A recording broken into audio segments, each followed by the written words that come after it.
Part part 2 में पाकिस्तान की मांग पर मुस्लिम पक्ष की राय बताई गई है। मुस्लिम की मांगें क्या थी? एक राष्ट्र का अपने घर के लिए आह्वान, अधपतन से मुक्ति, मैं इसका विश्लेषण करूंगा। पाकिस्तान की मांग पर मुस्लिम पक्ष का क्या है कहना, इसमें यह भी बताया है कि क्या मांगे हैं और क्यों है। मेरे हिसाब से तो मुस्लिम की जो भी मांगे थी वो बिल्कुल गलत थी। उस वक्त मेरे हिसाब से मुस्लिम लीग और हिंदू महासभा जैसी कोई संगठन होनी नहीं चाहिए थी। ऐसी संगठन से देश का विभाजन हो गया दुर्भाग्यपूर्ण से। मुस्लिम लीग की क्या मांगे हैं वैसे इसमें बताया गया है। पहले तो वो ये मांग कर रहे थे कि अल्पसंख्यक धार्मिक, सांस्कृतिक, आर्थिक, राजनीतिक, प्रशासनिक अधिकारों और अन्य हितों की सुरक्षा के लिए संविधान में उनके परामर्श से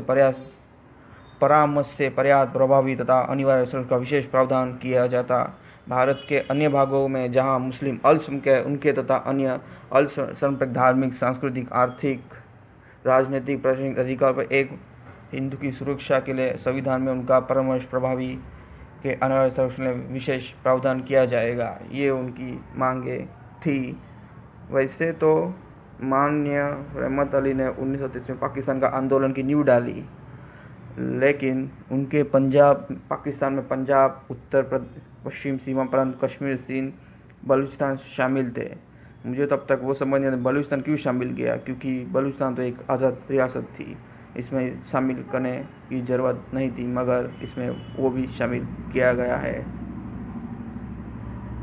लेकिन ब्रिटिश सरकार ने इसमें मना कर दिया। उनका मानना था कि मुस्लिम साम्राज्य की एक रूपरेखा थी ये, और उसमें बिल्कुल गलत नहीं थे। हमें सब लोग ब्रिटिश को दोष देते कि उन्होंने बंटवारा किया, लेकिन हमारे कुछ नेताओं की वजह से ये बंटवारा दुर्भाग्यपूर्ण हो गया। मुस्लिम लीग उसके बाद एक कभी नहीं हो पाई। जहाँ पहले ईस्ट पाकिस्तान था, आज वो बांग्लादेश बन गया है, और वेस्ट पाकिस्तान में तीनों का बंटवारा हो गया है। और आज मुस्लिम लीग की सिर्फ एक ही सीट है राज्यसभा में, जो बिल्कुल ही इससे पता चलता है कि यहाँ के मुसलमानों ने वो अब उनको नहीं मानते हैं। और अंबेडकर जी ने और एक बताया, भारत में दो दल थे, एक उदारवाद और कट्टरवाद, दोनों में बड़े कठोर शर्त थे।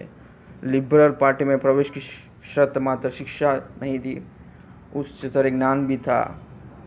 अध्ययन की दृष्टि से सुप्रतिष्ठित हुए बिना कोई भी लिबरल पार्टी में सदस्य की कल्पना भी नहीं कर सकता था।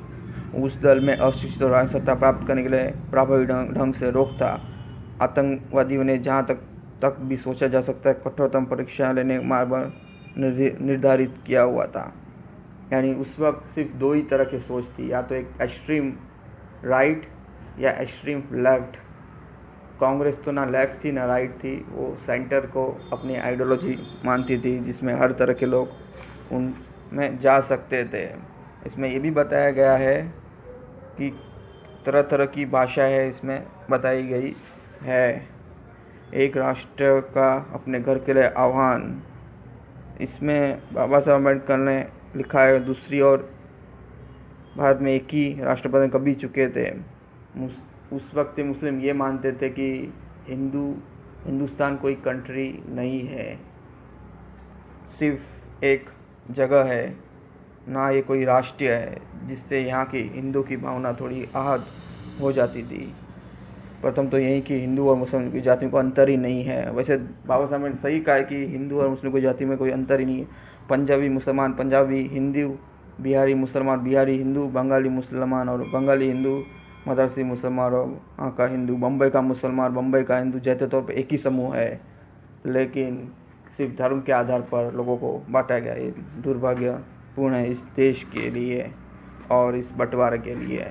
और बाकी कुछ और बताया गया है कि किस तरह से उनकी मांगों पर लोगों ने ध्यान देना चाहिए। ऐसे तो बहुत सारे इस्लाम की आलोचना की है बाबा साहेब अम्बेडकर ने इस किताब में।